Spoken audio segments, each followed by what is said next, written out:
नमस्कार, आप देख रहे हैं कैपिटल टीवी बिहार और आपके साथ मैं हूं दिव्या। देश में 5वें चरण के मतदान के बाद छठे चरण का पारा चढ़ने लगा है।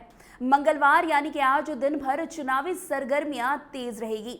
वहीं इन सबके बीच प्रधानमंत्री नरेंद्र मोदी बिहार के दौरे पर आए हुए हैं। आए भी क्यों ना, इस लोकसभा चुनाव में बिहार पर सभी की निगाहें जो टिकी हुई है। यहाँ पर बीजेपी नेतृत्व वाले एनडीए और इंडिया गठबंधन के बीच कांटे की लड़ाई है। इंडिया गठबंधन की तरफ से बिहार में आरजेडी नेता तेजस्वी यादव ने मोर्चा संभाल रखा है, तो एनडीए की ओर से प्रधानमंत्री मोदी खुद एक्टिव हैं और धुआंधार प्रचार कर रहे हैं। चुनाव ऐलान के बाद पीएम मोदी ने जमुई से मिशन 2024 की शुरुआत की थी। उसके बाद से अभी तक बिहार में 10 जनसभाएं कर चुके हैं। एक बार फिर वो बिहार के चुनावी दौरे पर हैं।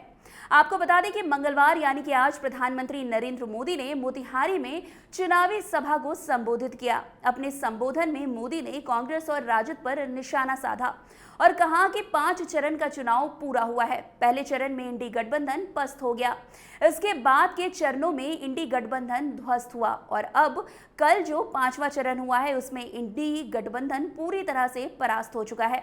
खुद को जनता का माई बाप समझने वाले जनता इन्हें ऐसी करारी हार देगी कि दुनिया देखती रह जाएगी। हर चुनाव में कांग्रेस राजद जैसे दलों पर जनता जोर का प्रहार कर रही है। 4 जून को इंडी वालों के इरादों पर सबसे बड़ा प्रहार होगा। ये प्रहार होगा देश में भ्रष्टाचार पर, तुष्टीकरण की राजनीति पर, टुकड़े टुकड़े गैंग पर, समाज को लड़ाने वाली गंदी सोच पर, सनातन को गाली देने वाली विकृत मानसिकता पर, अपराधी माफियों जंगल राज पर। यह प्रहार होगा महिला विरोधी मानसिकता पर।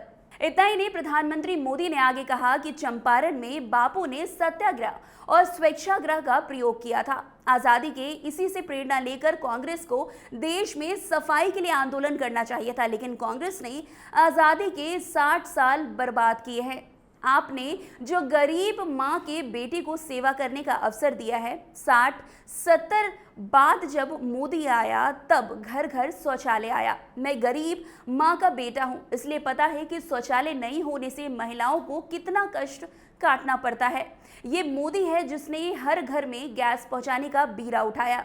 ये मोदी है जो हर घर तक नल से जल पहुंचाने के लिए दिन रात मेहनत कर रहा है। कांग्रेस और राजद जैसे साथियों ने आपको सिर्फ और सिर्फ तिरस्कार किया है। गरीब और गरीब होता जा रहा है।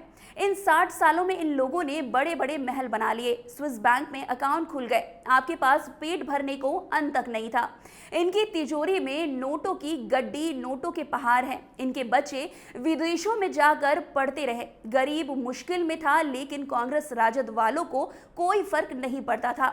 गरीब की पूंछ तक शुरू जब गरीब का बेटा प्रधान सेवक के रूप में आपकी सेवा में खपने लगा। वैसे आपको बता दें, पूर्वी चंपारण लोकसभा क्षेत्र से भाजपा के प्रत्याशी राधा मोहन सिंह का कांटे का टक्कर वीआईपी प्रत्याशी पूर्व विधायक डॉक्टर राकेश कुशवाहा से है। कार्यकर्ताओं के, दोनों दलों के कार्यकर्ताओं के मौन साधने से प्रत्याशियों में बेचैनी बनी हुई है। इस कारण दोनों दलों के स्टार प्रचारक पूर्वी चंपारण के विभिन्न इलाकों में लगातार चुनावी सभा और दौरा कर रहे हैं। इस क्रम में आज प्रधानमंत्री मोदी भाजपा प्रत्याशी के पक्ष में चुनावी सभा कर रहे हैं। खैर, अब तो रिजल्ट ही बता पाएगा कि पूर्वी चंपारण में किसकी होगी जीत और किसकी होगी हार। तो फिलहाल इस खबर में बस इतना ही। अन्य खबरों के लिए हमारे साथ ऐसे ही बने रहे और देखते रहिए कैपिटल टीवी बिहार। धन्यवाद।